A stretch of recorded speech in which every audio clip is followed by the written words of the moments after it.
السلام علیکم ورحمۃ اللہ وبرکاتہ۔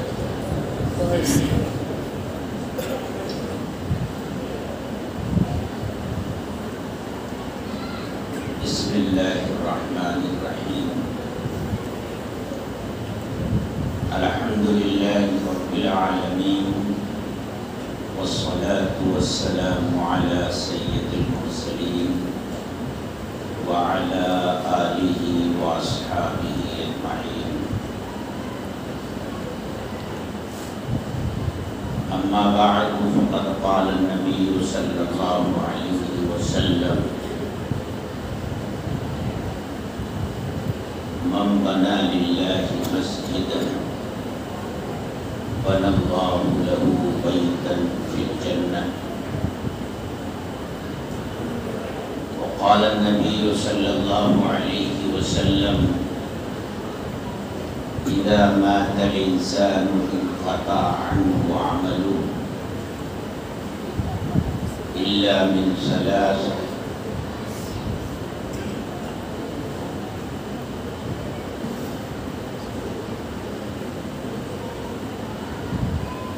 حضرات علماء کرام، بزرگان محترم اور عزیز طلباء، اب سے تقریباً 6 سال پہلے اس مسجد کی سنگ بنیاد کی تقریب میں حضرات اکابر کے ساتھ میری بھی شرکت ہوئی تھی۔ آج پھر دوبارہ اس مجلس کے تعلق سے حضرت مولانا محمد یعقوب صاحب دامت برکاتہم، جو میرے رفیق درس تو نہیں، لیکن ایک وقت تھا کہ ہم دونوں ایک ہی مدرسے میں پڑھتے تھے۔ میں بالکل نچلی جماعت میں تھا اس مدرسے میں، اور یہ بالکل اوپر کی جماعت میں تھی، یعنی فرق اتنا تھا، میں یہاں تھا، یہ وہاں تھا۔ ان کا حکم ہوا کہ تمہیں آنا ہے اور مسجد کے تعلق سے کچھ ضروری باتیں کرنی ہیں۔ ان کی بات میرے لیے حکم کا درجہ رکھتی ہے۔ میں آج ہی واپس آیا ہوں 3 دن کے سفر سے۔ دوپہر میں ایئرپورٹ پر اترا، بھیونڈی گیا، اور پھر بھیونڈی سے واپس آ کر مغرب یہاں پڑھی ہے، اور ابھی پھر پروگرام سے فارغ ہونے کے بعد میں بھیونڈی واپس جاؤں۔ کچھ باتیں میں نے سنگ بنیاد کی تقریب میں مساجد کے تعلق سے کہی تھی۔ ہو سکتا ہے آپ حضرات میں سے کچھ لوگوں کو یاد ہوں اور کچھ لوگوں کو یاد نہ ہوں۔ ایک مرتبہ میں پھر ان باتوں کو دہرانا چاہتا ہوں، کیونکہ اللہ تعالیٰ کا ارشاد ہے: وَذَكِّرْ فَإِنَّ الذِّكْرَىٰ تَنفَعُ الْمُؤْمِنِينَ۔ نصیحت کرتے رہا کیجیے، نصیحت ایمان والوں کو نفع دیتی ہے۔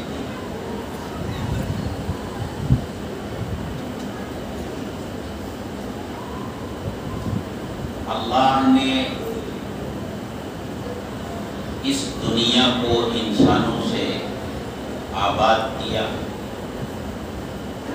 حضرت آدم علیہ السلام اللہ کے پہلے نبی بھی ہیں اور پہلے انسان بھی ہیں۔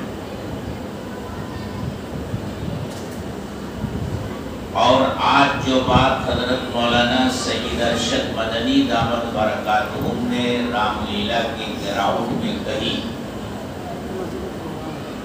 سوشل میڈیا پر اس کا بہت تذکرہ چل رہا ہے، لیکن حقیقت یہ ہے کہ حضرت نے اس حقیقت کو بیان کیا ہے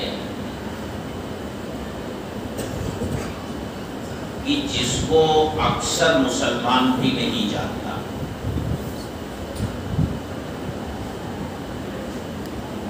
حضرت آدم علیہ السلام اللہ کے پہلے نبی ہیں، وہ ہندوستان میں آئے،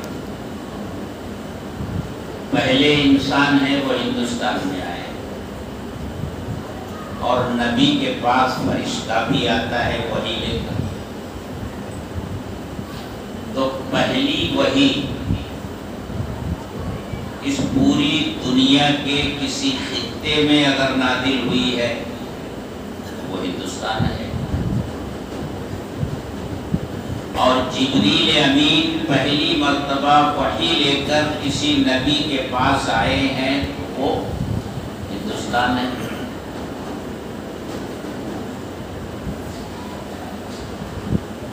کنز العمال کی روایت ہے، حضرت ابو ہریرہ رضی اللہ تعالی عنہ راوی ہیں،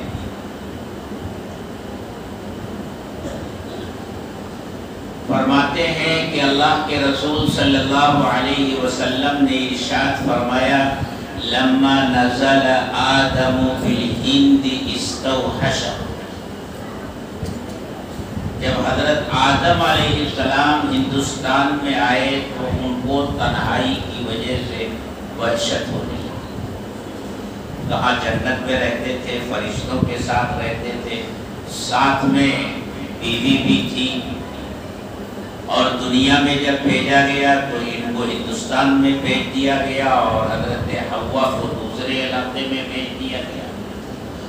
تو تنہائی کی وجہ سے انہیں وحشت ہونے لگی، تو اللہ تبارک و تعالی نے حضرت جبریل علیہ السلام کو حکم دیا، جاؤ حضرت آدم کے لیے انسیت کا سامان پیدا کرو، ان کو تسلی دو۔ حضرت جبریل علیہ السلام آسمان سے اتر رہے ہیں، نیچے حضرت آدم علیہ السلام ہیں، اور اوپر سے ہی حضرت جبریل علیہ السلام کی زبان سے وہ کلمات ادا ہوتے ہیں جو کلمات 5 وقتہ نمازوں کے لیے اذان میں آج استعمال ہو رہے ہیں۔ نادا مرتين اللہ اکبر اللہ اکبر، ونادا مرتين اشہد ان لا الہ الا اللہ اشہد ان لا الہ الا اللہ، ونادا مرتين اشہد ان محمد رسول اللہ اشہد ان محمد رسول اللہ۔ 2 مرتبہ اعلان کیا کہ اللہ سے بڑا کوئی نہیں، اللہ سب سے بڑے، اللہ کے سوا کوئی معبود نہیں، اور حضرت محمد الرسول اللہ صلی اللہ علیہ وسلم اللہ کے رسول ہیں۔ تو اس حدیث کی بنیاد پر یہ کہنا بالکل بجا ہے کہ اللہ کی کبریائی کا اعلان سب سے پہلے یہاں ہوا ہے، اللہ کی الوہیت کا اعلان بھی سب سے پہلے ہمارے ہی ملک میں ہوا ہے، اور حضرت محمد الرسول اللہ صلی اللہ علیہ وسلم کی رسالت کا بھی اعلان سب سے پہلے ہمارے ہی ملک میں ہوا ہے۔ پھر جب اللہ تبارک و تعالی میدان عرفات میں حضرت آدم اور حضرت حوا علیہ السلام کے درمیان ملاقات کرواتے ہیں، اور اب دنیا کی آبادی کا سلسلہ شروع ہونے والا ہے، اب نسل انسانی بڑھنے والی ہے،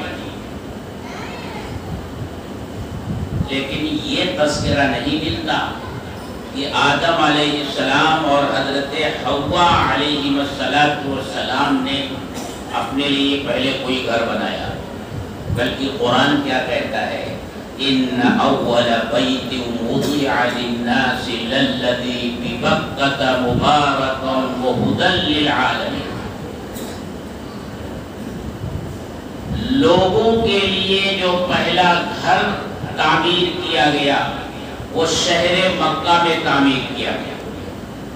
اب مفسرین اس میں دو باتیں کہتے ہیں کہ کعبۃ اللہ کی تعمیر کی اولیت یا تو اس معنی کر ہے کہ عبادت کے لیے جو گھر اس دنیا میں بنائے گئے ان میں سب سے پہلا گھر بیت اللہ ہے، اور بعض مفسرین یہ بھی کہتے ہیں کہ صرف عبادت کے لیے نہیں بلکہ دنیا میں کسی بھی گھر کی تعمیر سے پہلے ہونے والا گھر بیت اللہ ہے۔ اس سے یہ سبق ملتا ہے کہ اللہ کے گھر کی اہمیت کیا ہے۔ یہ مساجد بیوت اللہ ہیں، اللہ کا گھر ہے، اور پھر سیرت مبارکہ آپ پڑھیے، مفتی محمد افضل حسین صاحب نے اپنی تقریر میں اس کو تفصیل سے بیان کیا ہے کہ مکی زندگی میں تو اس کا موقع نہیں تھا کہ مسجد تعمیر کی جاتی، وہاں تو کھل کر نماز پڑھنے کی بھی اجازت نہیں تھی۔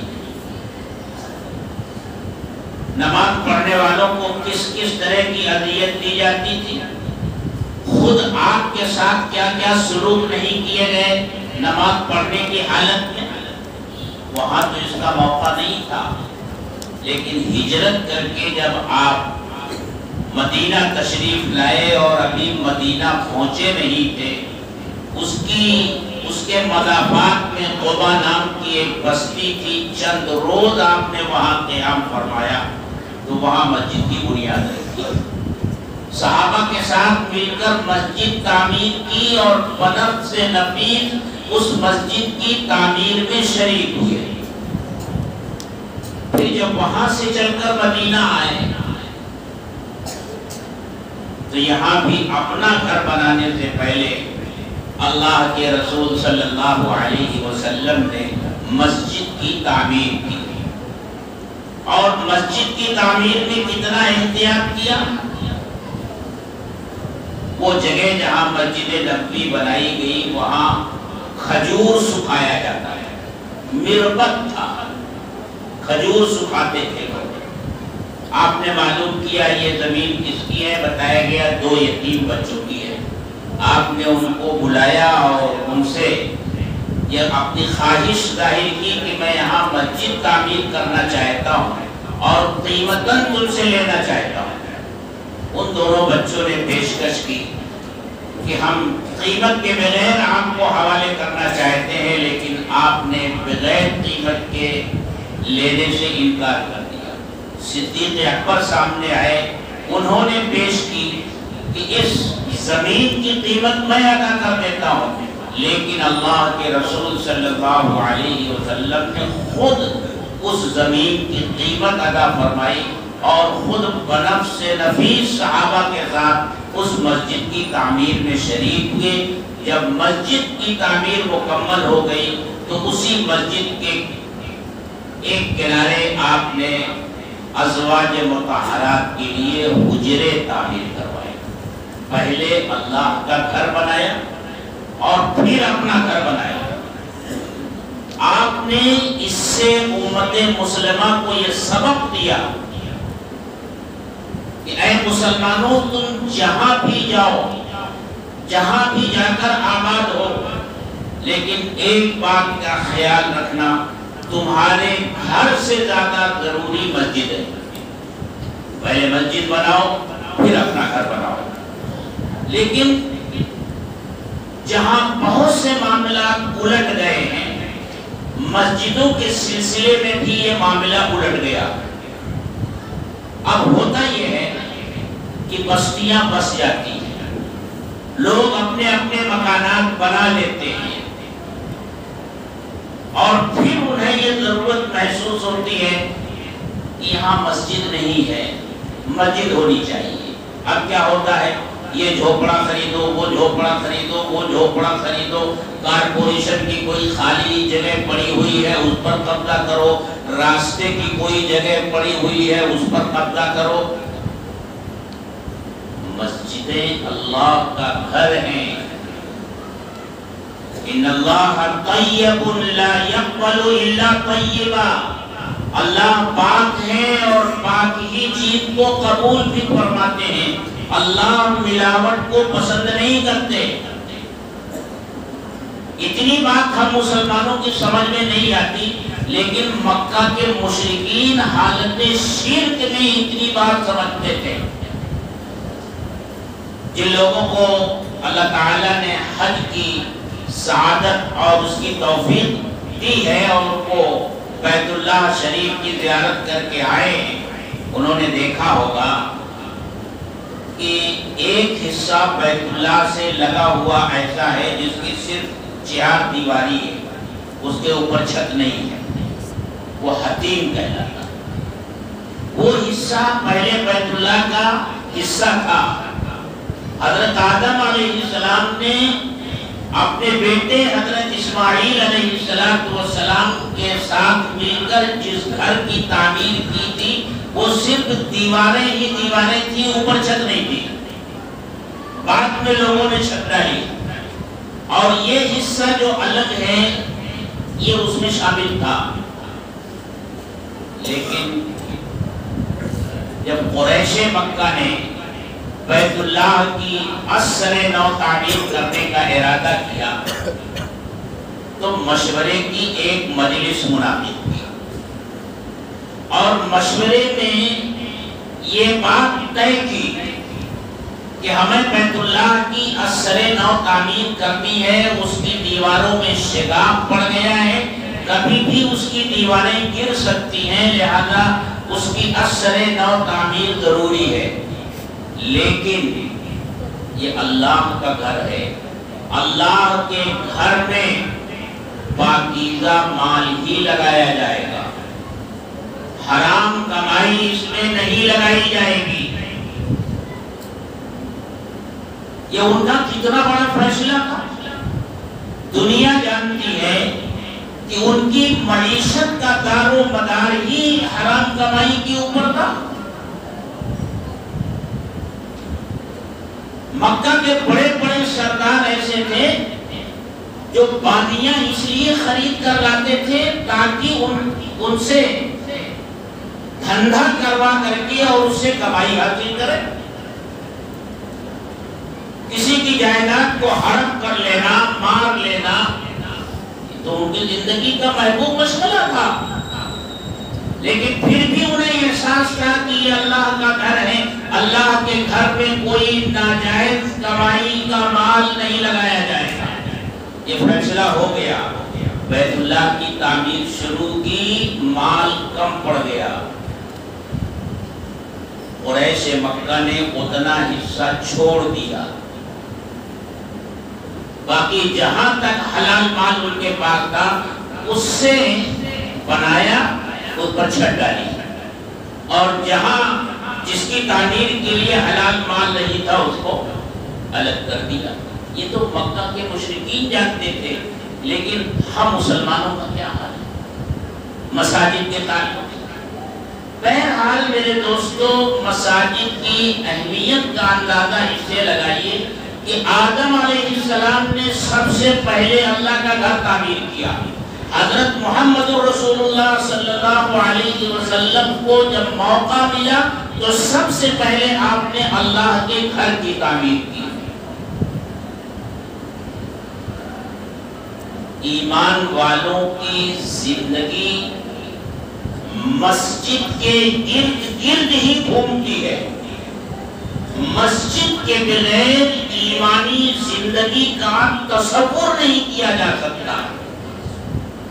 اس لیے اللہ کے رسول صلی اللہ علیہ وسلم نے اس سلسلے میں اتنا اہتمام فرمایا کیونکہ یہ مسجد ہی تھی، اور اس مسجد کے ساتھ آپ نے جو مدرسہ بنایا تھا صفہ کا،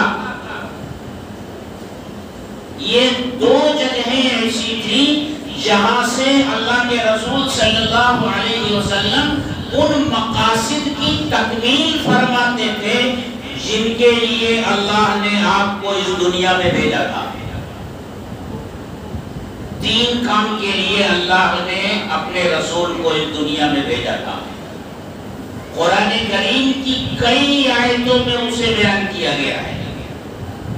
سورہ بقرہ میں حضرت ابراہیم علیہ السلام کی دعا کی شکل میں ہے، ربنا وابعث فیہم رسولا منہم یتلو علیہم آیاتک ویعلمہم الکتاب والحکمہ ویزکیہم انک انت العزیز الحکیم۔ اے اللہ، اس امت میں سے ہی ایک رسول بھیجیے جو ان کے سامنے تیری آیتوں کو پڑھ پڑھ کر سنائیں اور کتاب و حکمت کی تعلیم دے اور ان کے دلوں کو پاک صاف کرے برے اخلاق سے، بری عادتوں سے، بری خصلتوں سے۔ یہ تین کام، تلاوت آیات، کتاب و حکمت کی تعلیم اور تزکیہ قلوب، یہی بات بطور احسان اللہ تعالیٰ نے سورہ آل عمران میں بیان فرمایا، لَقَدْ مَنَّ اللَّهُ عَلَى الْمُؤْمِنِينَ إِذْ بَعَثَ فِيهِمْ رَسُولًا مِّنْ أَنفُسِهِمْ يَتْلُو عَلَيْهِمْ آيَاتِهِ وَيُزَكِّيهِمْ رَسُولًا مِّنْهُمْ يَتْلُو عَلَيْهِمْ آيَاتِهِ وَيُزَكِّيهِمْ وَيُعَلِّمُهُمُ الْكِتَابَ وَالْحِكْمَةَ وَإِنْ كَانُوا مِنْ قَبْلُ لَفِي ضَلَالٍ مُبِينٍ۔ اور پھر یہی بات سورہ جمعہ کی آیت میں اللہ تعالیٰ نے بیان فرمائی، هُوَ الَّذِي بَعَثَ فِي الْأُمِّيِّينَ رَسُولًا مِّنْهُمْ يَتْلُو عَلَيْهِمْ آيَاتِهِ وَيُزَكِّيهِمْ وَيُعَلِّمُهُمُ الْكِتَابَ وَالْحِكْمَةَ وَإِنْ كَانُوا مِنْ قَبْلُ لَفِي ضَلَالٍ مُبِينٍ۔ تین کام بتائے، قرآن کریم کی آیتوں کی تلاوت، یعنی قرآن جب آپ کے اوپر نازل ہوتا ہے وہ کیسے پڑھا جائے گا، اس کے الفاظ کی درستگی کیسے ہوگی، اس کے الفاظ کو سکھانا، یعنی وہی کام جو آج مکاتب میں ہم اپنے بچوں کو سکھاتے ہیں، الفاظ کی شناخت کرواتے ہیں، الفاظ کو صحیح تلفظ کے ساتھ پڑھنا سکھاتے ہیں۔ یہ مقاصد بعثت میں سے سب سے پہلا مقصد ہے جس کے لیے اللہ کے رسول صلی اللہ علیہ وسلم اس دنیا میں تشریف لائے۔ اس کی بہت تفصیلات ہیں، موقع نہیں ہے۔ دوسرا کام تعلیم کتاب و حکمت، قرآن کریم میں جو احکام آتے ہیں ان کو سمجھانا، بتانا امت کو، جو کام مدرسوں میں ہو رہا ہے۔ اور تزکیہ قلوب، جو برے اخلاق آدمی کے اندر ہوتے ہیں، ریاکاری ہوتی ہے، حسد ہوتا ہے، کینہ ہوتا ہے، بغض ہوتا ہے، کبر ہوتا ہے، عداوت ہوتی ہے، دشمنی ہوتی ہے، ان تمام اوصاف ذمیمہ سے دل کو پاک صاف بنانا، تزکیہ قلوب، یہ کام خانقاہوں میں ہوتا ہے۔ یہ تین مقصد تھے اللہ کے رسول صلی اللہ علیہ وسلم کے اس دنیا میں تشریف لانے کے، اور یہ تینوں کار نبوت ہیں۔ تلاوت آیات کار نبوت ہے جو مکاتب میں ہو رہا ہے، تعلیم کتاب و حکمت کار نبوت ہے جو مدارس میں ہو رہا ہے، اور تزکیہ قلوب بھی کار نبوت ہے جو خانقاہوں میں ہو رہا ہے۔ انہی مقاصد کو پورا کرنے کے لیے اللہ کے رسول صلی اللہ علیہ وسلم نے سب سے پہلے مسجد تعمیر کی اور مدرسہ بنایا تھا۔ پھر یہ سلسلہ امت میں چل نکلا، اور پھر امت میں ایسے ایسے اللہ کے بندے پیدا ہوئے ہیں، انہوں نے مساجد کی اس انداز میں تعمیر کی ہے کہ آج ان واقعات کو پڑھ کر کے ایمان والوں کی ایمان تازہ ہو جاتے ہیں۔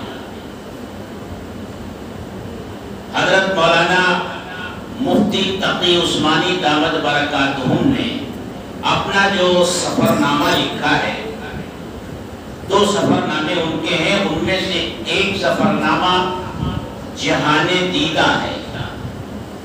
اس میں انہوں نے ساؤتھ افریقہ کا جو سفر کیا ہے اس کی تفصیل لکھی ہے، اور خاص طور سے ساؤتھ افریقہ میں جو کیپ ٹاؤن نام کا شہر ہے اس کی تفصیل لکھی ہے۔ اس میں انہوں نے ایک واقعہ لکھا ہے کہ ساحل سمندر پر ایک مسجد کا کھڑی ہوئی ہے۔ اس مسجد کے بارے میں وہاں کے لوگوں نے بتایا کہ اس کی تعمیر کا جو واقعہ ہے وہ بڑا عجیب و غریب ہے۔ آپ جانتے ہیں کہ کیپ ٹاؤن کا جو ساحلی علاقہ ہے کسی زمانے میں انگریزوں اور پرتگالیوں کے درمیان اس علاقے پر قبضہ کرنے کے لیے کئی جنگیں ہو چکی ہیں، کیونکہ وہ اس کا جائے وقوع ایسا ہے کہ یورپ سے ایشیا میں آنے کے لیے وہاں سے ہی گزرنا پڑتا ہے۔ واسکو دی گاما وہیں سے آیا تھا، اسی راستے سے آیا تھا۔ بڑی کشمکش ان کے درمیان رہا کرتی تھی اور آخر میں اس پر انگریزوں نے قبضہ کر لیا تھا۔ پھر وہاں آبادی بسانی تھی، ان کو غلاموں کی ضرورت تھی، ان کو مزدوروں کی ضرورت تھی، ان کو کاریگروں کی ضرورت تھی۔ تو جو ممالک اس وقت انگریزوں کے قبضے میں تھے، ان ممالک سے لوگوں کو پکڑ پکڑ کر جہازوں میں بھر بھر کر وہاں لے گئے، ان کے لیے کیمپ کی شکل میں قید خانہ تعمیر کیا، دن بھر ان سے کام کرواتے تھے فوجیوں کے پہرے میں، اور پھر شام کو فوجیوں کے پہرے میں ہی ان کے کیمپ میں ان کو بھیج دیا جاتا تھا۔ اس کیمپ سے نکلنے کی ان کو اجازت نہیں ہوتی تھی، رات میں بھی اس کیمپ کے چاروں طرف پہرا ہوتا ہے۔ اس طرح دن گزر رہے تھے کہ دوسری طرف سے انگریزوں کے اوپر حملہ ہوا کہ یہ علاقہ ان سے چھینا جائے۔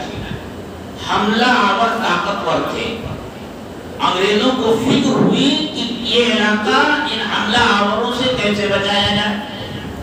مشورے ہوئے، مشورے میں یہ طے پایا کہ ان قیدیوں کو بھی حملہ آوروں سے مقابلہ کرنے کے لیے استعمال کرنا چاہیے۔ ان قیدیوں کو بلایا گیا، ان قیدیوں کے سامنے بات رکھی گئی کہ حملہ آور آ رہے ہیں، حملہ ہونے والا ہے، ہم چاہتے ہیں کہ ان حملہ آوروں سے مقابلہ کرنے میں ہماری مدد کرو، ہم تمہیں مہمانہ انعام دیں گے۔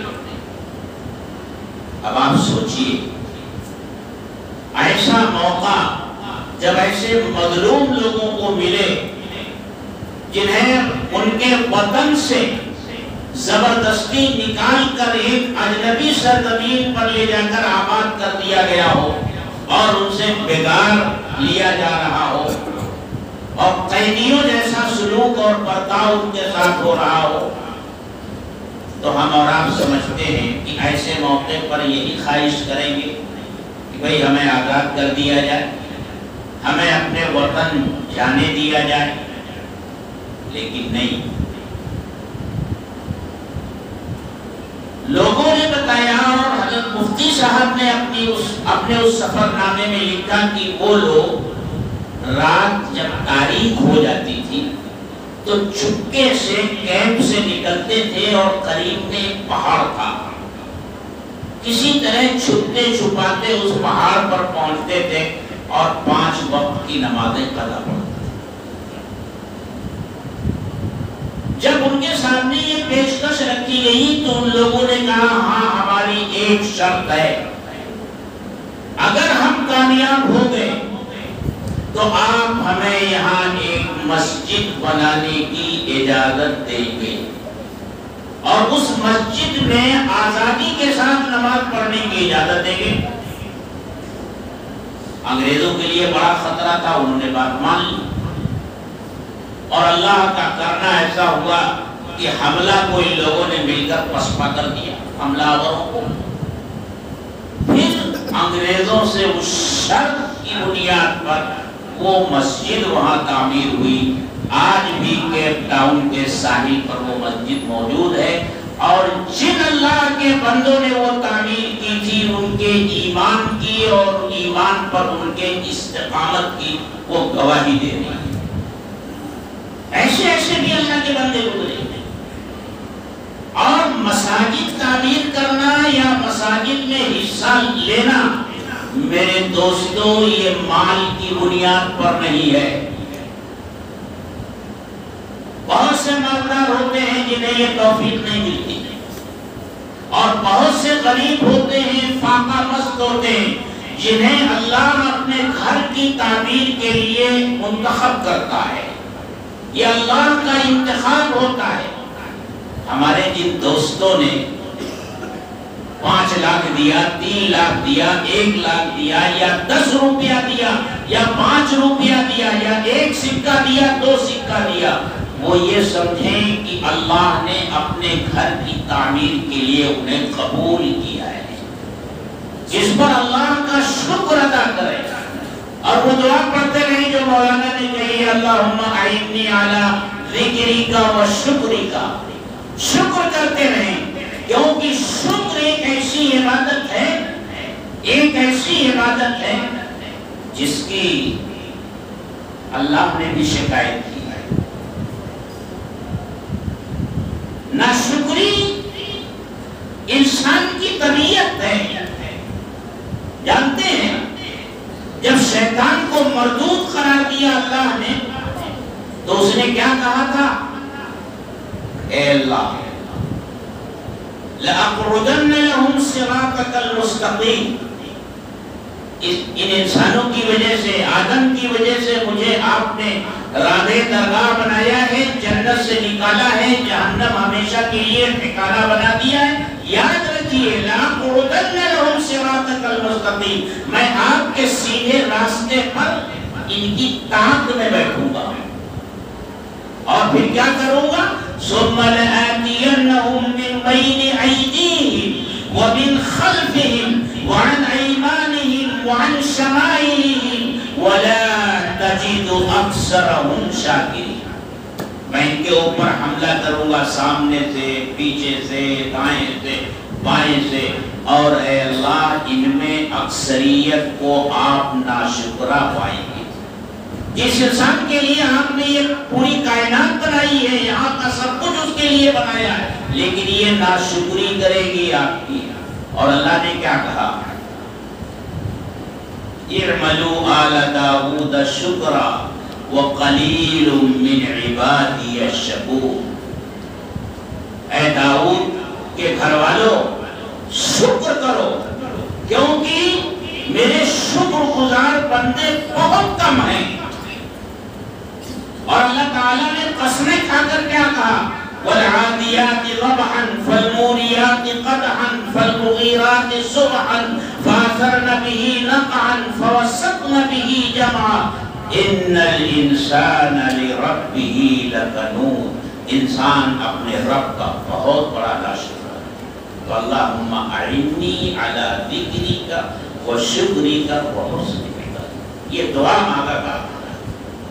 اللہ نے اپنے جن بندوں کو توفیق بخشی ہے اور انہوں نے اس مسجد کی تعمیر میں حصہ لیا ہے، ان کو شیخ سعدی کی زبان میں یہ کہہ سکتا ہوں کہ سعادت بزور بازو نے تانا بخشد خدائے بخشتا۔ یہ جو توفیق آپ کو ملی ہوئی ہے یہ آپ کے زور بازو کا نتیجہ نہیں ہے کہ مال تھا آپ نے دے دیا، یہ اللہ نے آپ کو توفیق بخشی ہے، اس پر آپ جتنا اللہ کا شکر ادا کرے کم ہے۔ کیسے کیسے اللہ کام لیتا ہے اپنے بندوں سے۔ ابھی ایک واقعہ میں نے سنا، اور اس کو پڑھا بھی۔ حضرت خانپوری دامت برکاتہم کی زبان انہوں نے ایک واقعہ بیان کیا کہ ڈابھیل کے ایک فارغ التحصیل عالم مولانا محمد ایوب صاحب، جو ایک افریقی ملک ملاوی میں ایک مدرسے میں پڑھاتے ہیں، مولانا محمد ایوب صاحب نے حضرت خانپوری دامت برکاتہم سے وہ واقعہ بیان کیا، سننے کے لائق ہے۔ اس سے آپ کو مدرسوں کی اہمیت کا بھی اندازہ ہوگا اور اللہ اپنے گھر کی تعمیر کے لیے کیسے کیسے لوگوں کو کھڑا کرتا ہے۔ مولانا محمد ایوب صاحب نے جو واقعہ بیان کیا وہ کچھ یوں ہے، وہ فرماتے ہیں میں ایک دن درسگاہ میں بیٹھ کر بچوں کو پڑھا رہا تھا کہ ایک افریقی بچہ، افریقی نسل کا کالا کلوٹا، اس کے جسم پر کپڑے کے نام پر صرف نیگر اور چڈی، پورا بدن ننگا اور بدن پر میل کچیل کی تہ جمی ہوئی تھی۔ وہ آ کر دروازے پر کھڑا ہو گیا اور وہاں کھڑے ہو کر کے کچھ کہنے لگا، لیکن اس کی زبان میں تو سمجھتا نہیں تھا، لیکن کلاس میں کچھ بچے تھے جو اس کی زبان سمجھتے تھے۔ میں نے کہا کہ جا کر دیکھو کیا کہہ رہا ہے۔ وہ بچے گئے اور انہوں نے آ کر بتایا کہ یہ کہہ رہا ہے کہ کیا آپ مجھے بھی پڑھائیں گے؟ میں نے اس کو بلایا، اپنے پاس بٹھایا اور اس سے کہا کیوں نہیں بیٹا، ہم تم کو ضرور پڑھائیں گے۔ پھر اس کے لیے میں نے کپڑے بنوائے، اس کو غسل کروایا، صاف ستھرے کپڑے بنوائے اور اپنے درجے میں بٹھا لیا، اس کو میں پڑھانے لگا۔ اس نے ناظرہ قرآن شریف پڑھ لی، پھر اس نے حفظ شروع کیا۔ جب اس نے حفظ شروع کیا تو مجھے اور زیادہ تعلق ہو گیا اس سے۔ غریب بچہ تھا، اس کا باپ قریب ہی کی مارکیٹ میں مسجد کی صاف صفائی کرتا تھا، لیکن اس کا کچھ معاوضہ نہیں لیتا تھا۔ صاف صفائی کر کے مارکیٹ میں چلا جاتا تھا اور دکاندار جب یہ دیکھتے تھے کہ یہ آ گیا ہے صاف صفائی کر کے تو جس سے جو حکم پڑتا تھا اس کو دے دیتا تھا، اسی پر اس کا گزارا تھا۔ لیکن یہ پڑھنے لگا تو میں اس کے خرچ کے لیے، اس کی حوصلہ افزائی کے لیے پیسے دینے لگا۔ سلسلہ یوں چل رہا تھا۔ ایک دن میں دارالاقامہ میں بورڈنگ میں جو بچے تھے دیکھنے کے لیے نکلا کہ وہ بچے کیا کر رہے ہیں۔ اس بچے کو دیکھا تو اس کے ہاتھ میں ایک ٹرانسمیٹر تھا، ایک ریڈیو تھا اور اس پر وہ گانا سن رہا تھا۔ فرماتے ہیں یہ دیکھ کر مجھ کو بڑا غصہ آیا اور میں نے وہ ٹرانجسٹر اس سے چھینا اور زمین پر اٹھا کر کے پٹک دیا، وہ ٹوٹ گیا اور اس کو خوب ڈانٹا۔ جب یہ ڈانٹ پڑی تو وہ ناراض ہو کر کے مدرسے سے چلا گیا۔ میں نے انتظار کیا آئے گا آئے گا آئے گا، لیکن وہ نہیں آیا۔ پھر میں نے معلوم کیا کہ وہ رہتا کہاں۔ مجھے بتایا گیا یہاں سے 20 کلومیٹر پہاڑی علاقے میں اس کا گاؤں ہے جہاں جانے کے لیے کوئی سڑک نہیں، پیدل ہی جایا جا سکتا۔ فرماتے ہیں پھر میں نے اپنے کچھ ساتھیوں کو لیا اور اس کے گاؤں میں گیا، وہاں جا کر کے اس کو سمجھایا پیار محبت سے اور پھر مدرسے میں لے آیا۔ وہ بچہ حافظ قرآن بنا۔ جب مدرسے کا سالانہ جلسہ آیا اور حفاظ کی دستار بندی کی گئی تو اس ملک کے ایک مسلمان وزیر، ابراہیم نام بتایا انہوں نے، ابراہیم جو اس مدرسے کے ذمہ دار تھے وہ بھی اس مجلس میں موجود تھے۔ جب طلبہ کا نام باپ کے نام کے ساتھ پکارا جانے لگا اور اس بچے کا نام پکارا گیا اور اس کے باپ کا نام لیا گیا تو وہ ابراہیم صاحب جو وزیر تھے اس وقت، انہوں نے بچے کو دیکھا، پہلے تو ان کی آنکھوں میں آنسو آئے اور پھر دھاڑیں مار مار کر رونے لگے۔ لوگ حیران اور پریشان ہو گئے کہ یا اللہ ان کو کیا ہو گیا ہے کہ اس طرح یہ رو رہے ہیں۔ پھر جب ان سے پوچھا گیا تو انہوں نے ایسی بات بتائی کہ جس سے یقین ہو جاتا ہے کہ مدرسوں میں جو آتے ہیں وہ یوں ہی نہیں آتے، وہ اتفاق نہیں ہوتا کہ ان کے ماں باپ نے مدرسوں میں پڑھنے کے لیے بھیج دیا ہے، بلکہ وہ اللہ کا انتخاب ہوتے ہیں، اللہ انہیں منتخب کر کے لاتا ہے۔ انہوں نے بتایا اس بچے کا جو گھر ہے وہ وہی ہے جہاں میں رہتا ہوں۔ ایک دن ایسا ہوا کہ لوگوں میں شور ہوا کہ کچرے کے ڈبے میں ایک بچہ پڑا ہے۔ میں بھاگا بھاگا گیا، میں نے دیکھا کہ واقعی ایک بالکل نوزائیدہ بچہ پڑا ہوا ہے کچرے کے ڈبے میں۔ میں نے کاغذ منگوایا اور اس کاغذ میں لپیٹ کر اور اس بچے کو اسپتال میں داخل کروایا، اور میں نے جب معلوم کیا یہ بچہ کس کا ہے تو بتایا کہ یہ فلاں گھر کا بچہ ہے اور اس کی ماں کا ذہنی توازن بگڑ گیا ہے، اس لیے اس کے پیدا ہوتے ہی اس نے لا کر کچرے کے ڈبے میں پھینک دیا۔ آج مجھے رونا اس بات پر آ رہا ہے کہ یہ وہی بچہ ہے جسے اس کی ماں نے کچرے کے ڈبے میں ڈالا تھا، اور میں نے اس کو اٹھا کر اسپتال میں پہنچایا، اور آج اللہ نے اس کو وہ مقام اور مرتبہ عطا کیا ہے کہ اس کے سینے میں اپنا کلام پاک محفوظ کر دیا ہے۔ مجھے اس پر رونا ہے۔ اور پھر آگے وہ کہتے ہیں کہ وہ بچہ حافظ بنا، قاری بنا، اور دبئی کے ایک مقابلے حفظ میں اس نے حصہ لیا، کامیاب ہوا، $3000 کا اس کے لیے انعام ہوا اور ملا۔ جب $3000 ملے تو یہ کس کو دیا جائے؟ جس کمیٹی نے اس کو دبئی کے مقابلے میں بھیجا تھا اس کمیٹی نے یہ فیصلہ کیا کہ اس انعام کے 4 حصے کیے جائیں، ایک حصہ استاد کو دیا جائے، ایک حصہ کمیٹی کو دیا جائے، ایک حصہ باپ کو دیا جائے، اور ایک حصہ لڑکے کو دیا جائے۔ مولانا ایوب صاحب فرماتے ہیں کہ میں نے اپنا حصہ لینے سے انکار کر دیا، میں نے کہا میرا حصہ بھی ان کو ہی دے دیا۔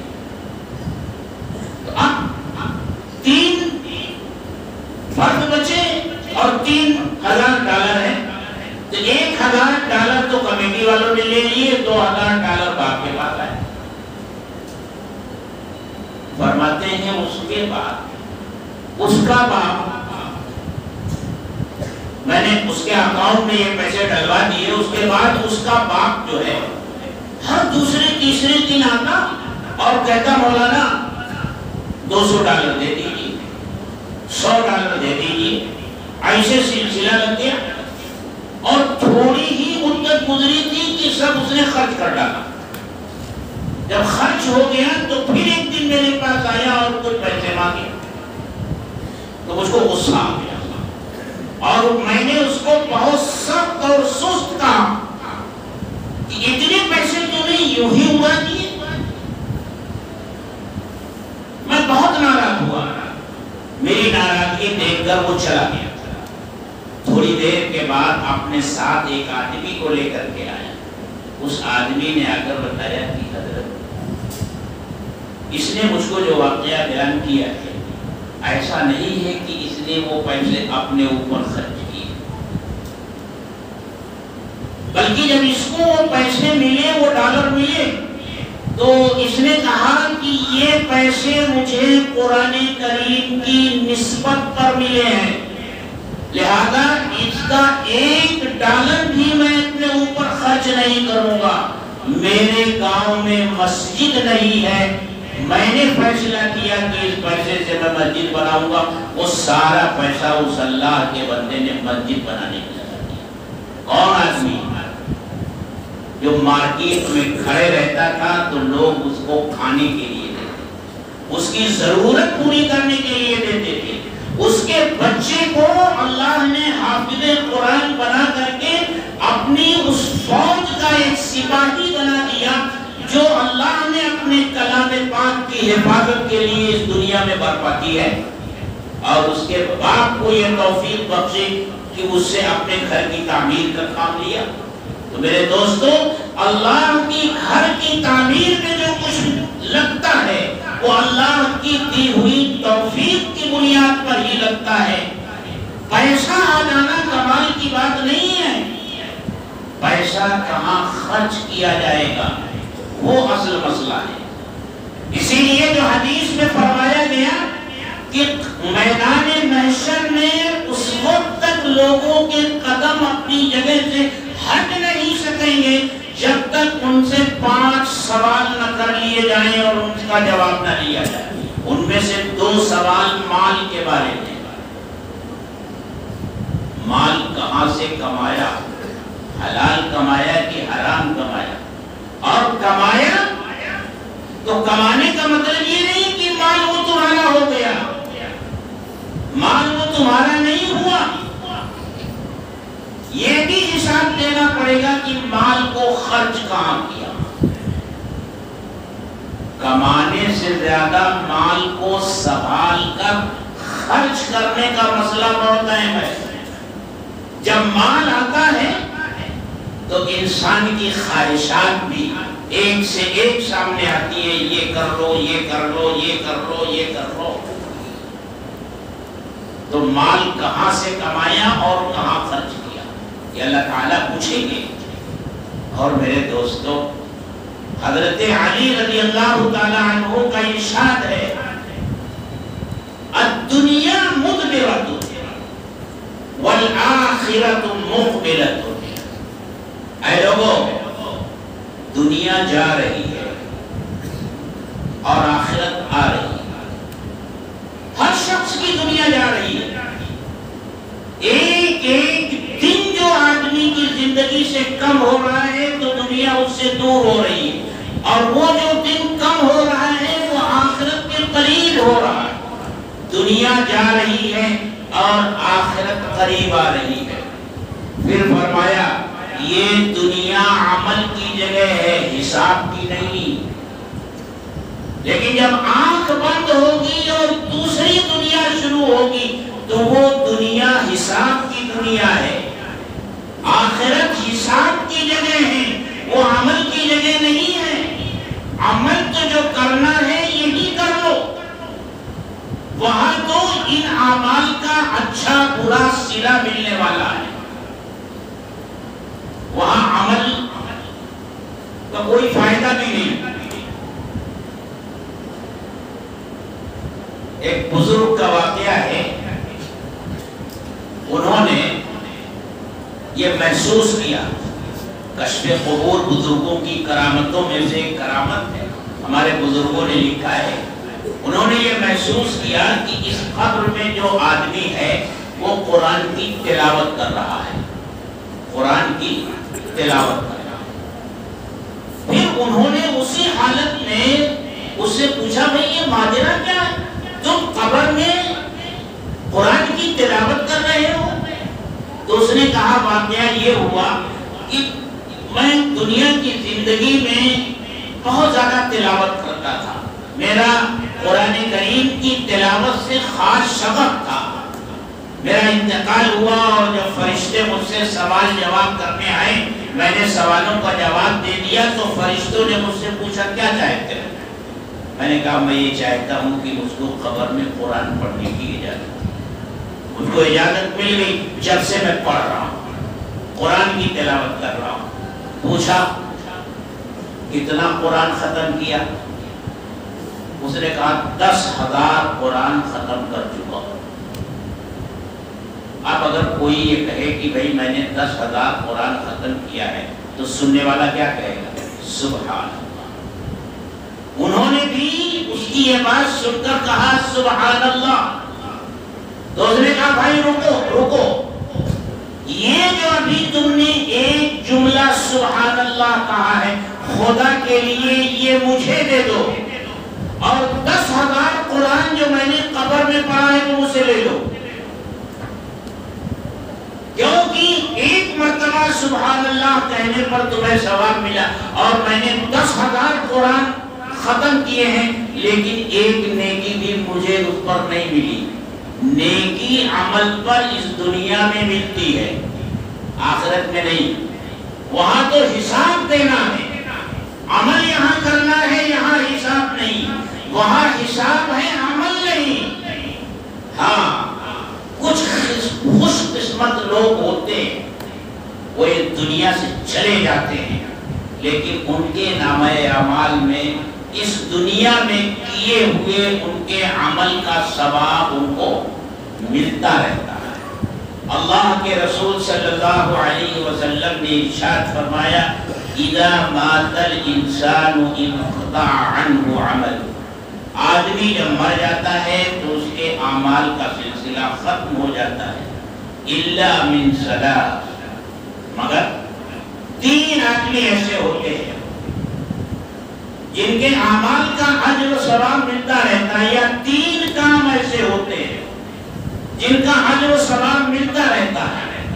پہلی بات فرمائی من صدقۃ جاریہ، جو صدقہ جاریہ چھوڑ کر گیا، ایسا کوئی کام کر کے گیا جس سے لوگوں کو اس دنیا میں فائدہ پہنچ رہا ہے، جب تک اس کام سے دنیا میں لوگوں کو فائدہ پہنچتا رہے گا اس کے نامہ اعمال میں ثواب لکھا جاتا رہے گا۔ یہ صدقہ جاریہ اپنے نامہ اعمال میں ثواب لکھانے کے سلسلے کو جاری رکھنے کا ایک ذریعہ ہے۔ میں مبارکباد دیتا ہوں اپنے ان دوستوں اور بھائیوں کو جنہوں نے اس مسجد کی یا کسی بھی مسجد اور مدرسے کی تعمیر میں حصہ لیا ہے، تو انہوں نے جو کچھ بھی خرچ کیا ہے تو اس کا ایک مرتبہ اجر و ثواب مل گیا اور بند ہو گیا، ایسا نہیں ہے۔ انہوں نے دیا ہے، مسجد بن گئی، اور اب یہ مسجد جب تک رہے گی اس میں نماز پڑھنے والے آتے جاتے رہیں گے، ہر نمازی کو جتنا ثواب ملے گا، ایک ایک نمازی کو جتنا ثواب ملے گا، اللہ تبارک و تعالی اکیلے اس شخص کو وہ اجر و ثواب عطا فرمائے۔ مدرسے میں دیا ہے، مدرسے میں جو بچے پڑھیں گے پھر وہ فارغ ہونے کے بعد پڑھائیں گے، پھر وہ دوسروں کو پڑھائیں گے، وہ آنے والوں کو پڑھائیں گے، وہ آنے والوں کو پڑھائیں گے، قیامت تک اگر یہ سلسلہ جاری رہا تو مدرسے میں آپ نے جو 10 روپیہ دیا ہے، 10,000 دیا ہے، 10 لاکھ دیا ہے، اللہ تبارک و تعالیٰ نامہ اعمال میں اس کا اجر و ثواب وہاں پہنچاتے ہیں۔ من صدقۃ جاریہ، صدقہ جاریہ کا ثواب پہنچائیں گے۔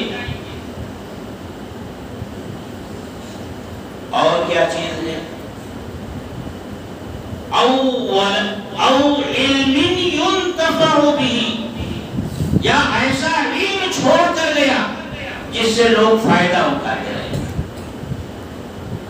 کوئی کتاب لکھ دی، جب تک وہ دینی کتاب پڑھی جاتی رہے گی، حدیث کی، تفسیر کی، فقہ کی، اصول حدیث کی، اصول تفسیر کی، یا قرآن و حدیث کو سمجھنے میں جو علوم معاون اور مددگار ہیں اس موضوع پر کوئی کتاب لکھ دی، اس کا سلسلہ شروع ہو جائے گا۔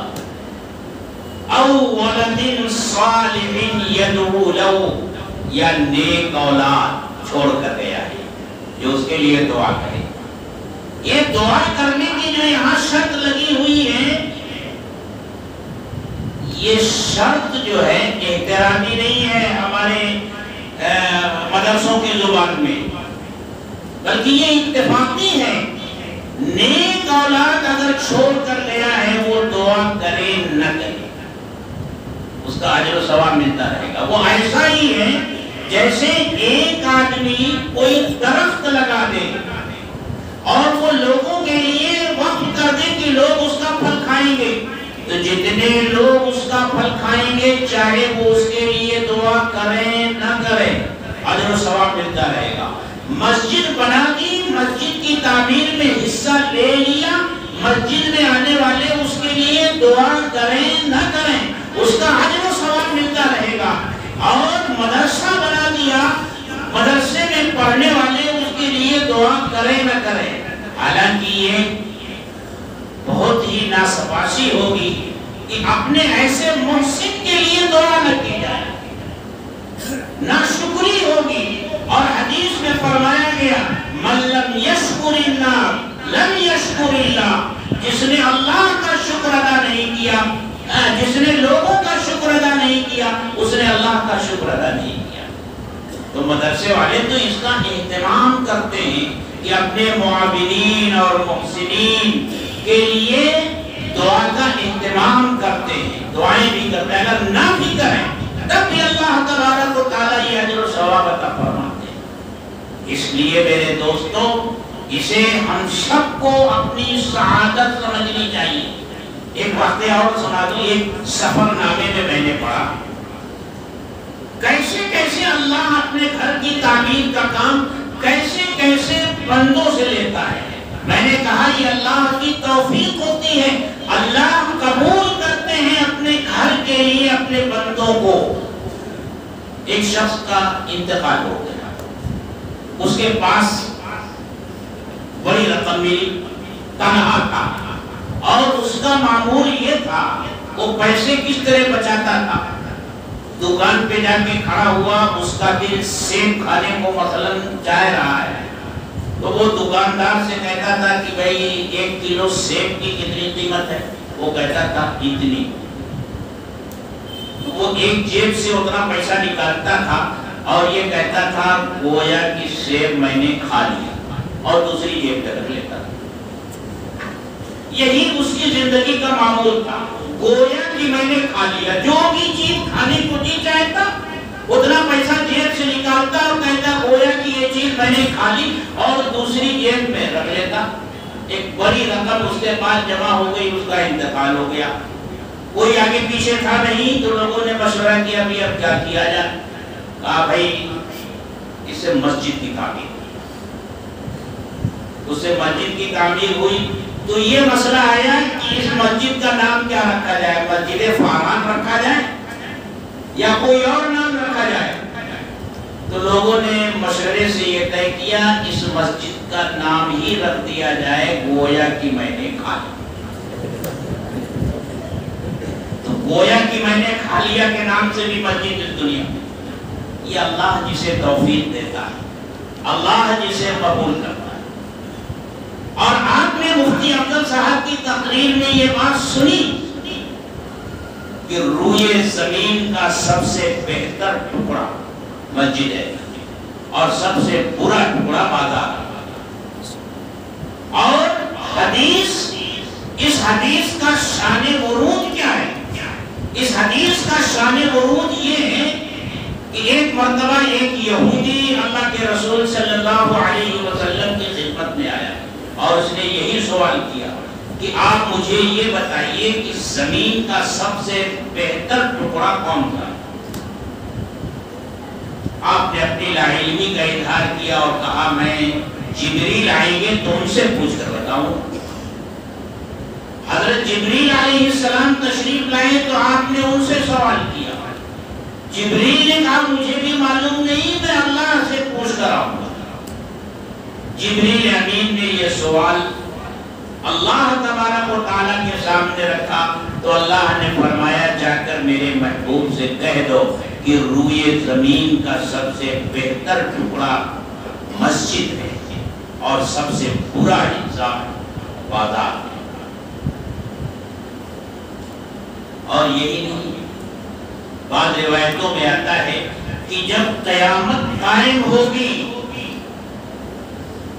تو یہ زمین اور آسمان ختم کر دیے جائیں گے، لیکن زمین کے جس حصے پر مسجدیں بنی ہوئی ہیں، جہاں جہاں پوری دنیا میں مسجدیں بنی ہوئی ہیں، زمین کے اس حصے کو جمع کر کے اللہ تبارک و تعالی جنت کا حصہ بنائے گا۔ تو کیا آپ چاہتے ہیں کہ آپ کے واسطے سے اسی دنیا میں جنت کا کوئی حصہ بنے؟ چاہتے ہیں کہ نہیں چاہتے؟ ہاتھ اٹھائیے، کون کون چاہتا ہے؟ سب چاہتے ہیں۔ اور الحمدللہ یہ مسجد آپ حضرات نے لگ بھگ تعمیر کر لی ہے، اب اس کا کچھ ہی حصہ باقی ہے۔ اس میں ٹائلز لگنا ہے، اس میں فرش پر لادی لگنی ہے، اور جو دوسری چیزیں ہیں زیبائش اور آرائش کی، اور اسی طرح اے سی لگنی ہے۔ تو اے سی کا کوئی مسئلہ ہی نہیں ہے، کوئی بھی اللہ کا بندہ کھڑے ہو کہہ دے گا میری طرف سے ایک اے سی، میری طرف سے ایک اے سی، میری طرف سے ایک اے سی۔ ابھی میں وہاں گیا تھا، بہار گیا، بہار سے پھر بنگال میں اتر دیناج پور ایک علاقہ ہے، اتر دیناج پور گیا، بہت غربت ہے وہاں۔ وہاں جو مکانات ہیں وہ گھاس پھوس کے رہتے ہیں، اس کو مٹی سے لیپ کر وہ دیوار کی وہ گھاس کی ٹکی بنا کر اس کو دیوار سے لیپتے ہیں، اس کو مٹی سے لیپتے ہیں، اس کو دیوار بنا دیا، اور اوپر بھی وہی گھاس پھوس کی چھت ڈال دی۔ ایک مولانا آئے تھے، انہوں نے تقریر کی، لوگوں کو ترغیب دی، ان غریبوں کا حوصلہ دیکھ کر بالکل میں تو عش کر اٹھا۔